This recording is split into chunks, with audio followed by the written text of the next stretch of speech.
کتاب الاصول من الکافی للکلینی رحمہ اللہ جز نمبر 1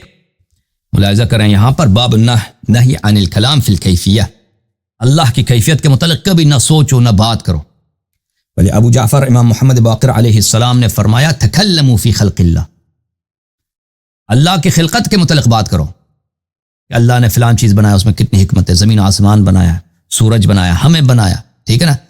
کہ اللہ کی کیا عظمت ہے، ذرے کو بنایا، چونٹی کو بنایا، ٹھیک ہے نا، کتنی عظمت اس میں۔ ولا تتکلموا فی اللہ، اور اللہ کے متعلق، اللہ کی ذات کے متعلق بات نہ کرو، سوچا نہ کرو، کیونکہ وہ آپ کے ذہن میں نہیں آ سکتا،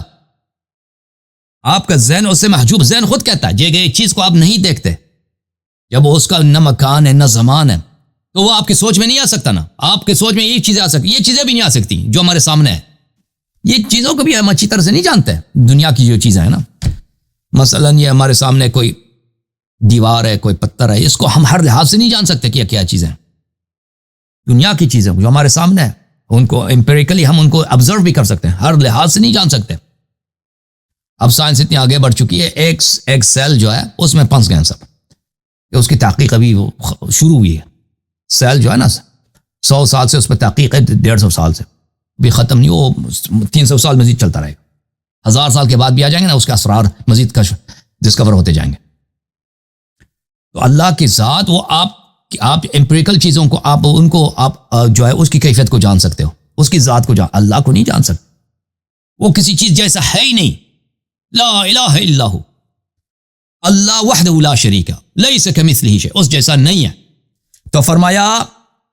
کہ اللہ کے متعلق بات نہ کرو اور نہ سوچو، فإن الكلام فی اللہ لا يزداد صاحبہ الا تحیرا، اللہ کے متعلق بات کرنا کہ ایسا ہوگا ایسا ہوگا ایسا ہوگا، یہ صرف انسان کو گمراہ کر لیتا ہے۔ صرف وہی باتیں جو بھئی ہم نے قرآن و سنت سے اخذ کی ہے وہ عقلی باتیں ہیں، اور سب ریشنل ہے، irrational نہیں ہے، ٹھیک ہے نا، اس کے علاوہ جس چیز کا تمہیں پتہ ہی نہیں ہے اس میں اللہ کے متعلق فرض کرو کہ یہ ہے، یہ ہوگا، یہ آپ کافر بن جائیں گے، آپ اپنے فرضی خدا بنائیں گے اور آہستہ پھر فرضی خدا کو کبھی ثابت نہیں کر سکیں گے، ٹھیک ہے نا، پھر آپ سرگردان ہو جائیں گے، پھر آپ وہی ایتھیسٹ ملحد بنیں گے۔ فرمایا ان اللہ عز وجل یقول وَأَنَّ إِلَىٰ رَبِّكَ الْمُنْتَهَىٰ، اللہ سرانجام ہے، سرانجام ہے اللہ، وَأَنَّ إِلَىٰ رَبِّكَ الْمُنْتَهَىٰ، اللہ جو ہے سرانجام ہے، آپ کی باتوں کا اینڈ، آپ کی تفکر کا اینڈ جہاں ختم ہوتی ہے وہ اللہ۔ فَإِذَا انْتَهَى الْكَلَامُ إِلَى اللَّهِ فَأَمْسِكُوا، جب بات اللہ تک پہنچ جاتی ہے تو چپ کرو، چپ کرو، آپ کی عقل وہاں تک نہیں پہنچی، بات نہ کیا کر۔ فرمایا میرے آقا میرے سید امام جعفر صادق علیہ السلام سے، ان الناس لا يزال بهم المنطق حتى يتكلموا في اللہ، لوگوں کو جائز ہے کہ سوچیں، بات کریں، ڈسکور کریں چیزوں کو، لیکن اللہ کے جب اللہ تک پہنچ جاتی ہے تو عقل یہاں پہ رک جاتا ہے، عقل بالکل ڈیٹیکٹ کرتا ہے اللہ موجود ہے، اللہ کی یہ صفات ہیں جو شریعت نے بتا دی،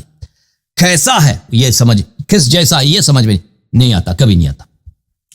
فَإِذَا سَمِعْتُمْ ذَلِكَ، جب آپ لوگوں کے سے یہ بات سنو کہ اللہ کس طرح ہوگا، خاموش ایک جملہ کہہ دو، لا الہ، یہ کہو لا الہ الا اللہ الواحد الذی لیس کمثلہ شیء، یہ کہہ دو کہ اللہ کے سوا وہ میرا معبود ہے، اس کے سوا وہ میرا خالق ہے، اس کے سوا نہ میرا معبود ہے نہ میرا خالق ہے، وہ وحدہ لا شریک ہے، اس جیسا کوئی نہیں، یہ کہہ دو۔ اس کے علاوہ عقل وہ اس تک نہیں پہنچتی کہ وہ کیسا ہے، ٹھیک ہے نا، جھوم جاؤ، پرواز کرو، کیوں فخر سے سر اٹھا، کیونکہ اللہ تعالیٰ نے تمہیں انتخاب کیا، صراط حق پر صرف تم ہو، صراط ایمان پر صرف کیا، کیونکہ اللہ تعالیٰ نے تمہیں انتخاب کیا، صراط حق پر صرف تم ہو، صراط ایمان پر صرف